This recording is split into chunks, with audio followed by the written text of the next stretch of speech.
विमान यात्रा करने समय मन में अनेक प्रश्न आसी थाए। आमे कौन करवा उचित, कौन करवा उचित नुहे।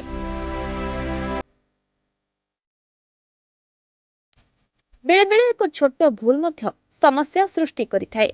समस्त विमान कर्मचारी सोशल मीडिया रे ए विषय टिप्स देउछंती।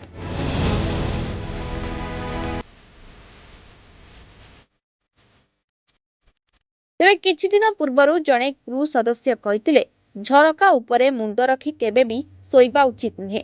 एपरिकी जोताकू केबे भी काढ़िबा उचित नुहे। एपरिकी आपण विमान रे कोनोसी तीक्ष्ण वस्तु नहीं परिबे नाही। ଏହା ସହିତ ଆହୁରି ଅନେକ ଜିନିଷ ଅଛି ଯାହାକୁ ଆପଣ ବିମାନରେ ଯାତ୍ରା କରିବା ସମୟରେ ନେଇପାରିବେ ନାହିଁ। କିନ୍ତୁ ଆପଣ ଜାଣିଛନ୍ତି ଯାତ୍ରା ସମୟରେ ଥର୍ମୋମିଟର ନେଇ ଯାଇପାରିବେ ନାହିଁ।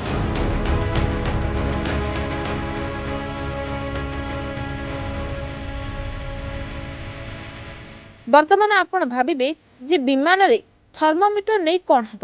ଜ୍ୱର ମାପିବା ପାଇଁ ଏହା ବ୍ୟବହୃତ ହୁଏ। ଏହା କାହା ପାଇଁ ବିପଦ ସୃଷ୍ଟି କରିପାରେ? ତେବେ ଉଡ଼ାଣର ସମୟରେ ଥର୍ମୋମିଟର କାହିଁକି ନିଷେଧ? ଯେଉଁମାନେ ଥର୍ମୋମିଟର ବ୍ୟବହାର କରିଛନ୍ତି ସେମାନେ ଜାଣିଛନ୍ତି। ଏହା ଏକ କାଚର ଛୋଟ ଯନ୍ତ୍ର ଯାହାଦ୍ୱାରା ଜ୍ୱର ମପା ଯାଇଥାଏ।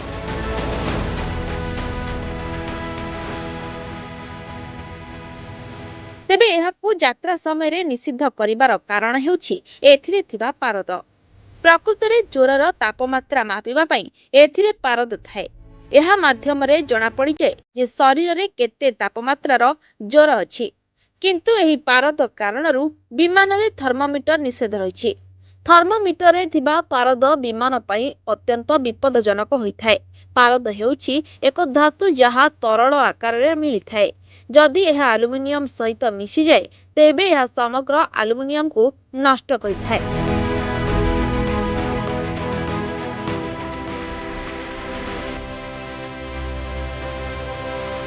ବିମାନର ଅଧିକାଂଶ ଅଂଶ ଆଲୁମିନିୟମରୁ ନିର୍ମିତ। ତେଣୁ ବିମାନରେ ଏହାକୁ ନେବାକୁ ବାରଣ କରାଯାଇଛି। କାରଣ ଯଦି ପାରଦ ବିମାନର କୌଣସି ଆଲୁମିନିୟମ ଉପରେ ପଡ଼େ ତେବେ ଏହା ଯାତ୍ରୀମାନଙ୍କ ସମେତ ବିମାନରେ ଅନେକ କ୍ଷତି ଘଟାଇପାରେ।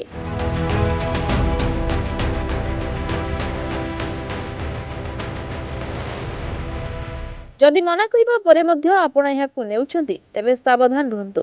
ମନା କରିବା ପରେ ମଧ୍ୟ ଯଦି ଆପଣ ବିମାନରେ ଥର୍ମୋମିଟର ନେଇଛନ୍ତି ତେବେ ଆପଣଙ୍କ ବିରୁଦ୍ଧରେ କାର୍ଯ୍ୟାନୁଷ୍ଠାନ କରାଯାଇପାରେ। ବିମାନରେ ବସିଥିବା ଯାତ୍ରୀଙ୍କ ଜୀବନକୁ ବିପଦରେ ପକାଇବାରୁ ଆପଣଙ୍କୁ ଗିରଫ କରାଯାଇପାରେ। ପରେ ଆପଣଙ୍କୁ ଜେଲ୍ ମଧ୍ୟ ପଠାଯାଇପାରେ। ଏହା ସହିତ ଆପଣଙ୍କର ବିମାନ ଯାତ୍ରା ମଧ୍ୟ ଜୀବନ ସାରା ନିଷିଦ୍ଧ ହୋଇପାରେ। ସେଥିପାଇଁ ବିମାନରେ ଯାତ୍ରା କରିବା ସମୟରେ ଭୁଲରେ ମଧ୍ୟ ଥର୍ମୋମିଟର ନିଅନ୍ତୁ ନାହିଁ।